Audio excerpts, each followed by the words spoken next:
prosperity, and harmony. Isn't that just powerful? Peace, it sounds like the last line of a national anthem.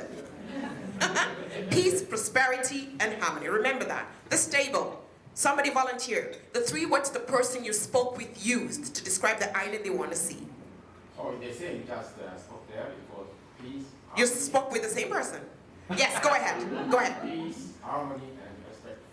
And respect. Yes. So we're hearing peace again, and we're hearing harmony, right? Yeah. And respect. Yeah. Very powerful. This table, somebody volunteered, the person you spoke with? Somebody? Oh, I picked somebody? Yes? Go ahead. Oh my God. Yes, sir. Home, love, and fraternity. Home, love, and fraternity. Wow, I love the use of the word home. Home. Because they say home is where the heart is, isn't it? That's where your heart is. And that's where you invest. That's where you feel you belong. That's where you put everything about you into, right? But the question then is, for a lot of migrants, where is home? Right? We'll talk about that in a minute. Next table. Yes? Quick? I want to see diversity, inclusion. No, not what you want to see. The person you spoke with, not you. It didn't tell me anything. It was so quick and It was so quick. Okay, first lesson, right? So today, what I really want to share with us, and I want to say well done to all of our previous speakers. For me today, just hearing them was a huge lesson, information, a reminder of some things we knew, but actually haven't been acting on. Some knowledge we had, they were sat at the back of our minds, but we failed to bring them to the fore on a daily basis. It's like having values, but not activating the values. They don't matter. If they're not activated, they mean absolutely nothing. So I really want to say thank you so much to previous speakers. And for me, they were a reminder of so many things. And so, one of the reminders then is this key thing about, if you want to see a new and a better Ireland, one thing we must learn to do is listen. Yes. Listen. I'll tell you how I learned to listen, right? My son, I have 4 kids, 2 boys and 2 girls. They're 14, 15, 23, and 30. I have 3 grandkids, so they call me Grandma, right? And my first son, who is my 3rd child, who is now 15, when he was 4 years old, so some 11 years ago, taught me how to listen. So here I was in my kitchen making dinner, and he'd just come back from school, right? He was in junior academy at the time. And he was standing there and talking to me, and I was busy doing my thing, and suddenly he screamed, "Mom!" And I looked down at him like, yes, Fitzdeji. By the way, his name is Fitzdeji. You know, like Fitzsimon, Fitzgerald, Fitzpatrick? Yeah. My husband's name is Deji, right? And I thought, my kids always have the weirdest but the coolest names. And I wanted to give him a blend of an Irish and a Nigerian name. And I thought, Fitzdeji means Fitzsimon, child of, son of Simon, yeah? Yeah. And so he's son of Deji. So he's Fitzdeji. And when he was little, he's outgrown that now, but when he was little, he used to introduce himself as, "Hi, I'm Fitzdeji, and I'm the only Fitzdeji in the world." So my son, who was then 4, screamed my name, and I looked at him like, "Yes, Fitzdeji." And he said, "Mom, you're not listening." I said, "Of course I'm listening. Yeah, go on, I can hear you." And he said the most profound thing. He said, "I know you can hear me, but you're not listening." And I thought, hang on a minute, what's the difference? But it hit me like a bolt. Listening is a skill. Listening, we're sitting in this room right now, and I'm going to be quiet for a second, and I want you to actually listen.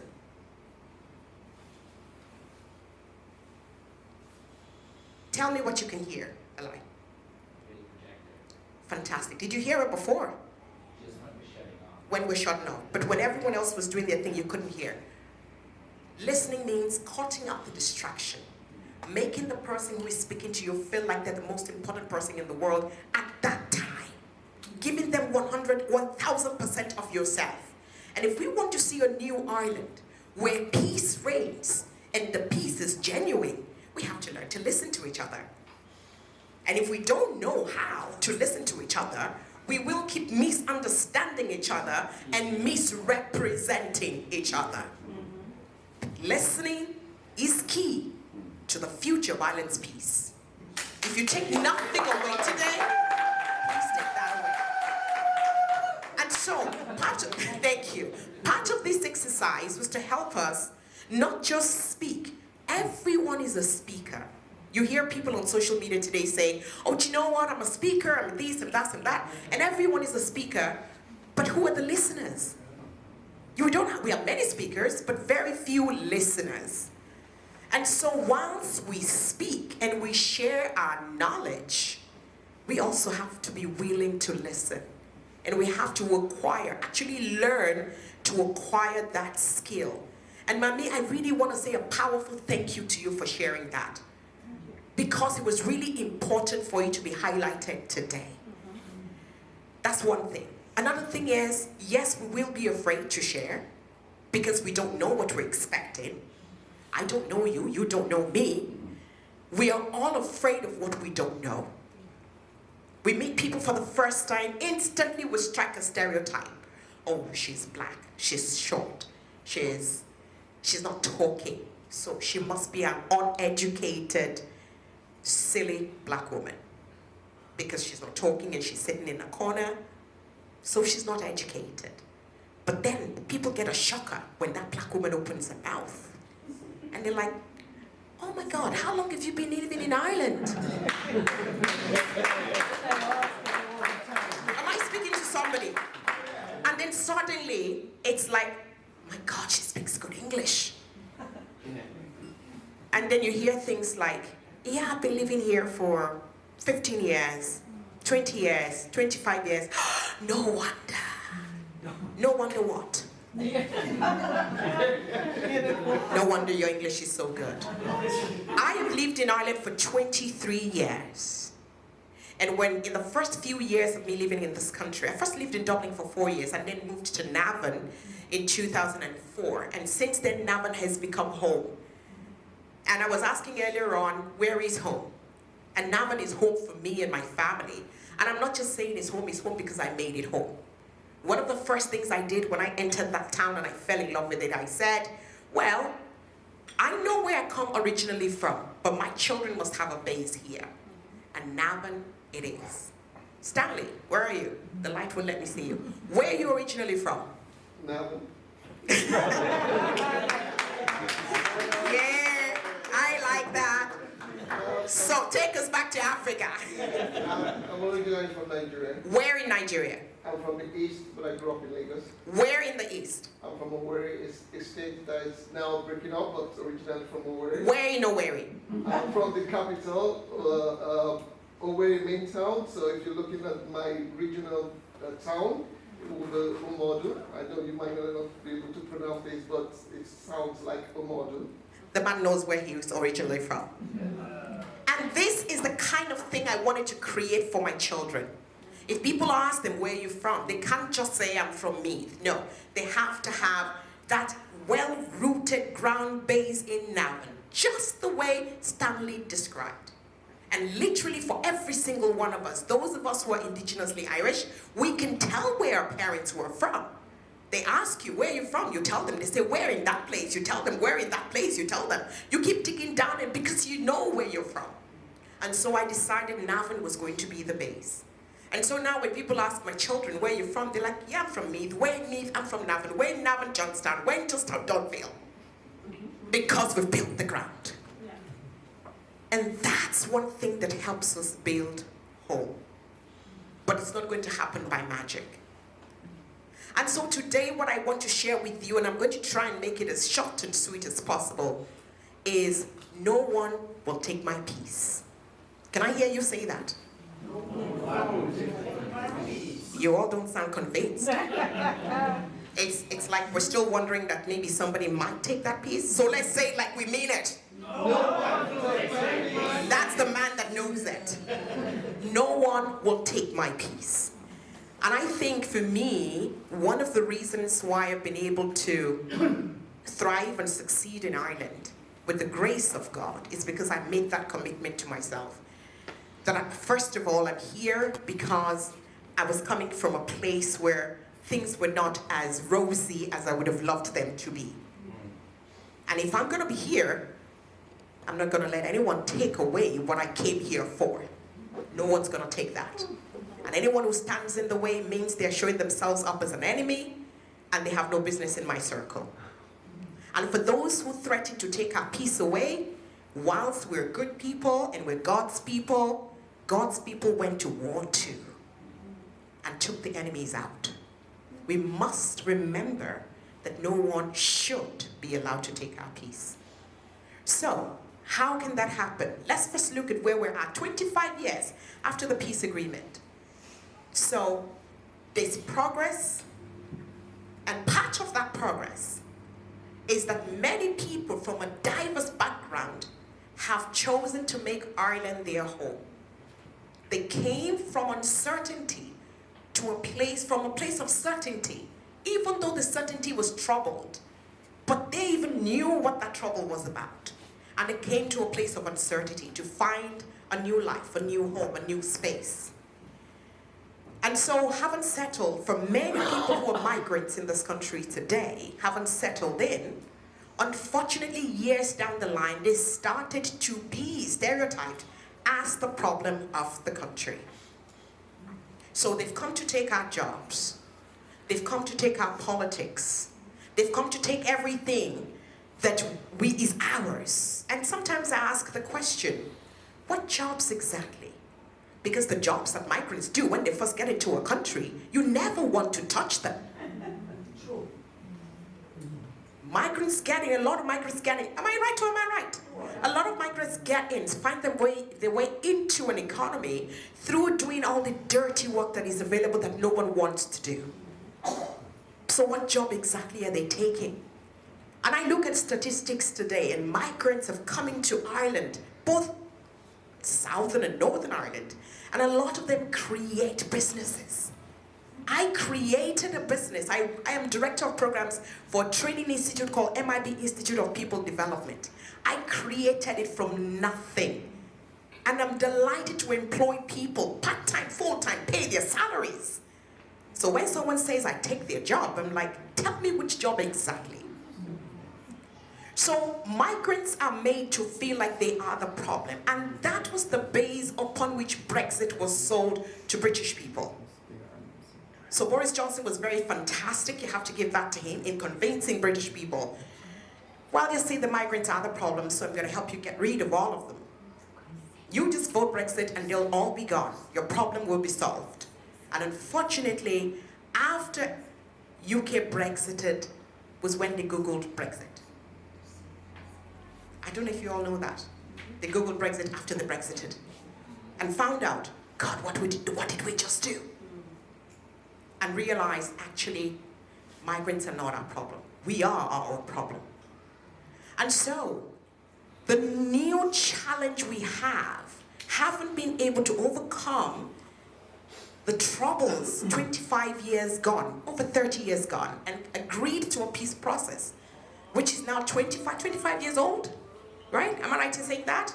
So a new crop of trouble threatens to take the country's peace, which is looming. There are several others, but the one I want to focus on today is the migrant problem, where migrants are made to look like the ones who are bringing the trouble. And what I want to leave you with today is the fact that we should not allow that negative stereotype to ride. So, people are afraid of what they don't know, and people are afraid of migrants because they don't know where they're coming from. And sometimes you hear people say, oh, this person, because of the way they look, because they're wearing a turban, because they're wearing a hoodie, because they're in a cultural costume, because they have some markings on their faces, because their hair is long and they're a man, they must be murderers and killers. So that stereotype hangs even before you get the chance to be known. But the beauty of the island we have today is that it is diverse. That is the power of the island we have today. That it's so beautifully diverse. And that people don't actually understand that migrants also come from a diverse background. I'll give you an example. I'm originally from Nigeria, and there's no more diverse country than Nigeria. So I come from the west of Nigeria, and there is the north, east, west, and south of Nigeria. We feel like 4 different countries forced to come together. You would ask any Nigerian, they would tell you, am I right, any Nigerian in the house? So these 4 different regions in Nigeria, the foods are different, the costumes are different, the language is different, the tribe is different, the people are different, the way we raise our children are different, our marriage systems are different. But we're one country. One country.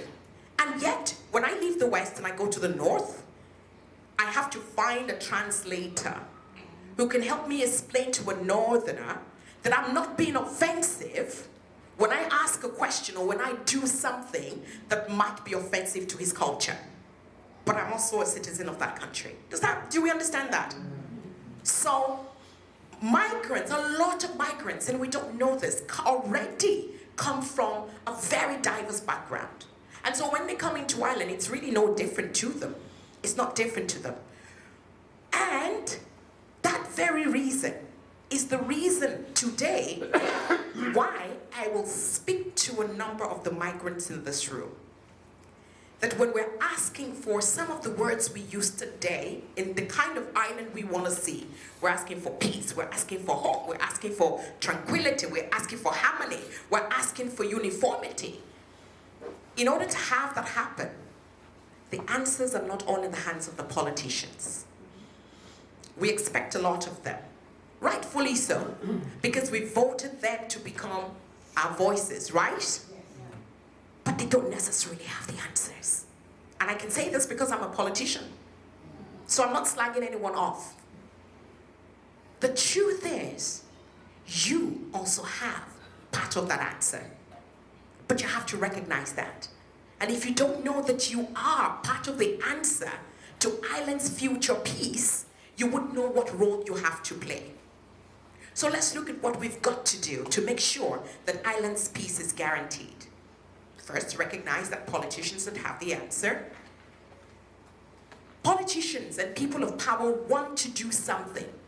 They're desirous of doing something, but sometimes they don't even know what exactly to do. Why? Because they don't have the experience you have. Why? Because they don't have people like you sitting at the decision-making table. Because you're speaking on your behalf while you're not there.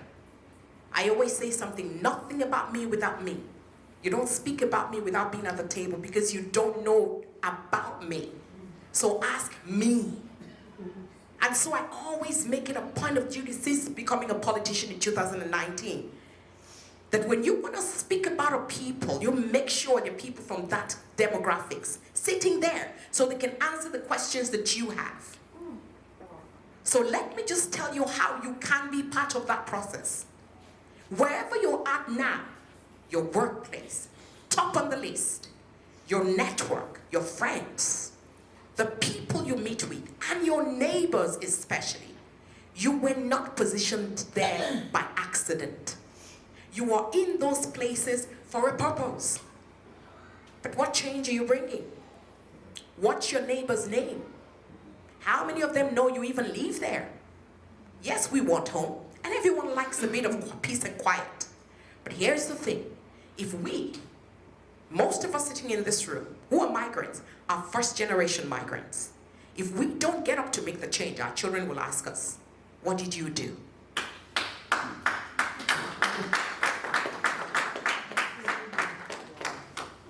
I'm not trying to be hard.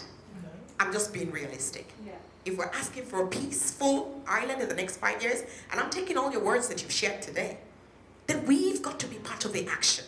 Otherwise, decisions will be made about us without us at the table, and we will only complain.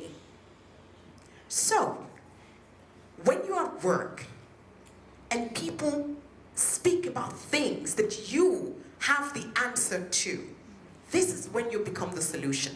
don't let it fly. You might be quiet, but you do have something called a mouth that moves and words come out. Speak. Step in and say, hang on a minute, that's not correct.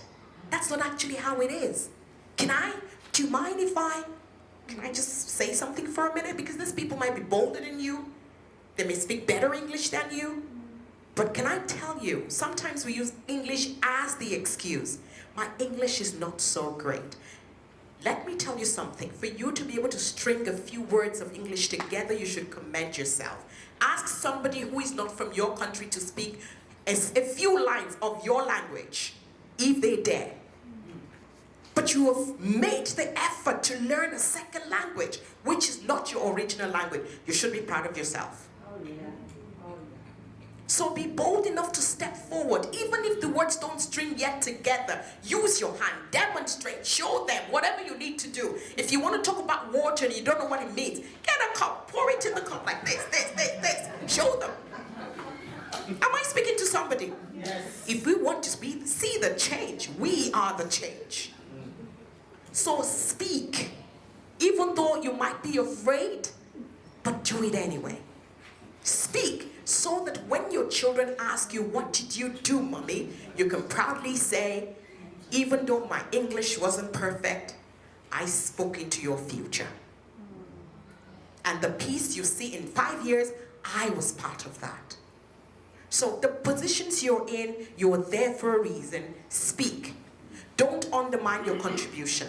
Please don't ever do that. So in the island of today, we have something we call the hate crime legislation, and which is the new bill to tackle hate speech, which was just published only October last year. This is in Southern Ireland. And I think in Northern Ireland, I think there was a review of the hate speech legislation in 2020. Correct me if I'm wrong. I think I read somewhere that there was a review there. But the issue here is, we will always fight. I was one of the people who consistently, repeatedly, fought for a hate crime legislation, a bill to be published in Ireland, so that people can feel a bit safer and people don't become as derogatory as things got a couple of years ago. So, after many years of fighting, and I really want to commend all the organizations, so many organizations fought for this as well and worked at this. So, last year, something was finally published, right? But here is another lesson that I learned after it was published, after all the fight, and then we did the announcement and it was out there. And well done to our Minister for Justice, Helen McEntee. But after it was published, something hit me. So what now?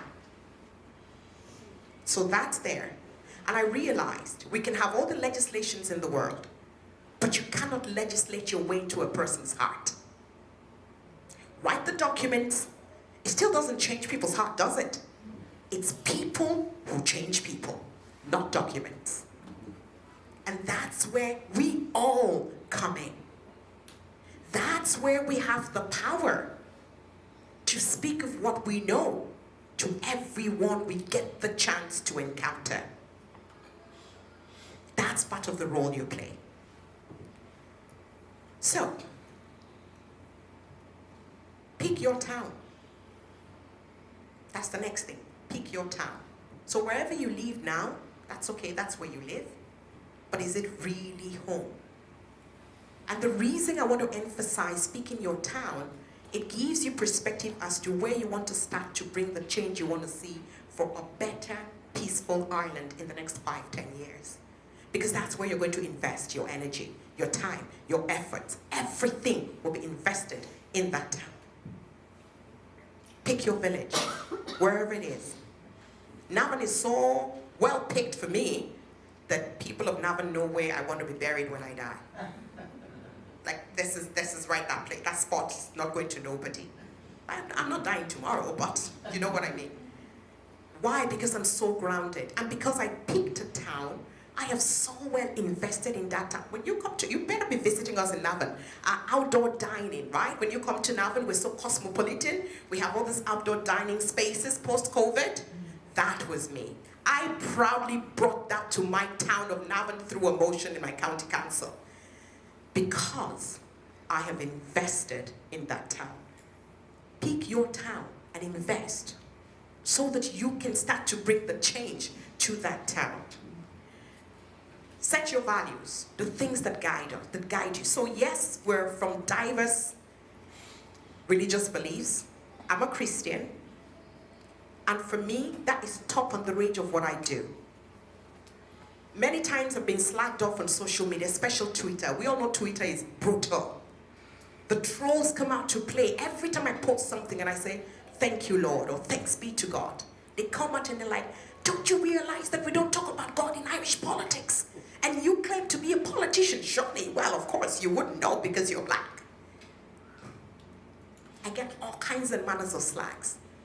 So much so that one time I was invited to a radio station to do an interview because I think there were about 3,800 and something negative comments on a post I put up. And the radio station said, would you do an interview? I'm like, sure, come on, let's do it, let's do this. And they asked me, amongst many questions, you do know that you're literally about the only politician who talks about God. And you know in Ireland, politics and God don't mix. I'm like, am I the only one? They're like, yeah. Oh, wow, great. And he was like, what? I said, well, here's the thing. He said, why do you do that? I said, here's the thing. So I'm originally from Nigeria. And in Africa, where Nigeria is in, right? Africa is not a country, it's a continent. So in Africa, my fathers and their forefathers before them, and their forefathers, long before them, were sitting pretty, worshipping their idols, believing in their native gods. And you came from the West and said, hang on a minute, there's a God that is better than all of these idols you're worshipping. And you convinced them to burn those gods and to worship just one true God. And they accepted God and started to love God. And they could see the benefit of being Christians. And they loved God. And they started to hand this God down from generation to generation to generation to generation till it got to me. And I accepted this God and fell in love with this God. And then I come from Africa, pack my baggage and make sure I gave a beautiful space to God in my luggage and brought him to Europe. And I arrived in Ireland. And you who brought this God, now tell me not to talk about this God in the island from where you brought this God?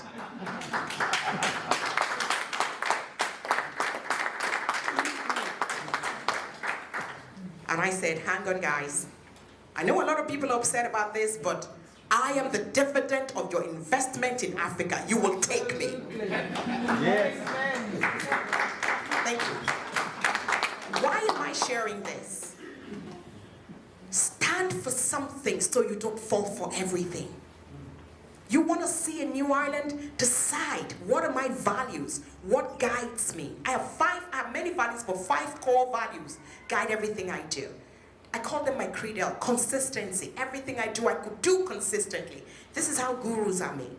This is how you have the professors and the doctors and all of the experts, because they do the same thing that they know how to do over and over and over and over again till they know it like the back of their hands. What are you good at? Sing it like a song to the ears of all that care to listen till you are the go-to person for that thing. Respect. For me, it's powerful as a value because it's taught me, even though normally we say respect is reciprocal, right? But you don't get people to respect you all the time. You might show respect, but some people will still disrespect you. And so what my value teaches me is, regardless of how people treat me, my value says I must respond with respect. If I respect them and they don't respond with respect, I kill them with kindness. That's the power of your value. I is for integrity. Everything I do, my name is important, and that's what I sell. If it's negative, I don't touch it. D is for do unto others as you'll have them do unto you. L is for love. Love for God, love for myself, love for friends, real friends and family. And anyone who doesn't understand the concept of love has no space in that circle. We'll say, hi, we're affiliates, see you later, that's fine. But they don't have a space. Because whether you like it or not, the people in your circle will influence you. That goes. So when the politicians come to your door, It's okay to ask them about housing. It's okay to ask them about the roads and everything. But you must ask them, what is their plan for ensuring a more integrated Republic of Ireland? What do you have for me and my children? What will you do to ensure that my neighbor does not hate up on me tomorrow, even though we're great friends, but they turn against me tomorrow? What are you going to do to ensure that the hate crime legislation comes to life and it's not just a document gathering dust on the shelf? If you don't ask those questions, nobody will. Ask them, what's your plan for me? I watched a series a couple of weeks ago, and one of the characters was trying to sell his business, and he kept asking the question every time he met somebody new, what you got for me? What you got for me? What you got for me? So when your politicians come to your door, unfortunately none of you live in Navan, so you couldn't have been asking me that question. But you make sure you ask them, what you got for me? Now it is personal. Because if they're going to serve the community, they better be serving the entire community. And if they don't know how diverse that community is, they're not ready to serve. We have to understand better the words diversity and inclusion. Inclusion is not asking people to be assimilated. For me, one of the best analogies I have come to love that I use is that diversity and inclusion is like cake. Who loves cake? No lying in the room. So, diversity, right? It's like all the different ingredients you bake cake with. Tell me what you need for cake. Flour, butter, yeast. Do we need yeast for cake? No. Eggs, sugar. Yeah. Not too much egg, baking powder. These are different ingredients, right? That's the diversity. Because we're all different. The beauty of diversity is that everyone comes with a value to the table. The inclusion is the mixture. So when you have the big bowl, you put the eggs, you put one after the other, right? You put, who are the bakers in the room? You put the flour, of course, you put the eggs in, just throw it all in the bowl and mix it up, right? But it has to be in the right consistency, right? If you put too much flour, you don't get cake, you get like scone, because it becomes really hard. So the consistency has to be right, and this is where we need to be asking questions. Is that right? Did I say the right thing? Am I wrong in using that expression? Do you know, I have a lot of respect for Cllr, because whilst he knows so much, he's still always very cautious when he's speaking. And sometimes I'm like, Cllr, just get on with it. We know what you're trying to say. We know you're not trying to be offensive. But I respect that in him, that he's sensitive to situations. And that's what we need to be. Doesn't mean we need to be quiet and not speak. No, it just means we need to ask questions with sensibility and sensitivity. But ask the questions anyway. Not be afraid to ask the difficult questions, like, where are you from? So it's for the migrants to understand why an Irish person would ask a migrant, where are you from?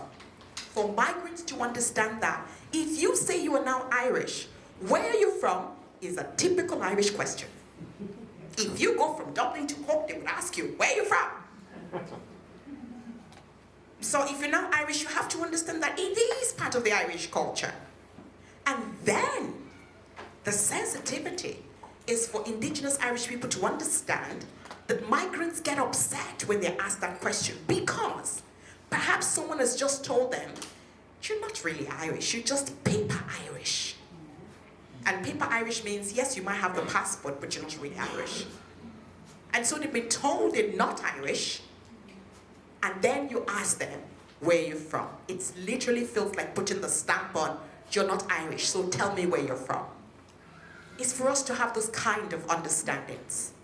And once we're able to be in a space where we listen, where we ask difficult questions with a clear understanding and an intention not to offend, but to get the right answers. You know, when you have an intention, the way you ask questions or have a conversation changes.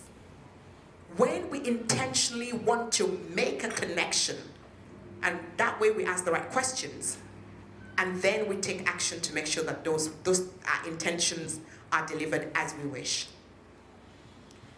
And I want to finish off with a song. So a couple of years ago, this incredibly fantastic woman, who at some point went into politics, and I'm like, you have no business there, you should still be singing, but she did anyway. She's from Nigeria. We call her Onye Kaweno. Fantastic, beautiful voice woman. Sang the song called the Peace Song. And that song stays with me all the time because it's so loaded. And I want to leave you with this song. So the chorus of the song is, let there be peace in our hearts, peace in our homes, peace in the nation and the world. So 4 lines. Let there be peace in our hearts, right? Peace in our homes, peace in the nation and the world. Can we try those lines? Yes. Let there be peace in our hearts, peace in our homes, peace in the nation and the world. So when it's time to sing, you're my backup singers, you take on the chorus, all right? Stand by. We are the people of the world, and peace is all we seek. So let it rain everywhere. We are the people of the globe, and peace is what we need, so that all can live as one.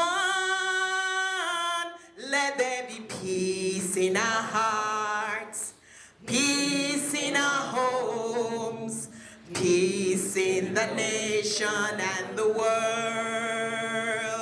Let there be peace in our hearts, peace in our homes, peace in the nation and the world. Everywhere around us, there's nothing but wars. People dying, there's famine everywhere. Why can we come together and love one another so that all can live as one? Let there be peace in our hearts, yeah, peace in our homes, peace in the nation and the world. One more time, peace in our hearts.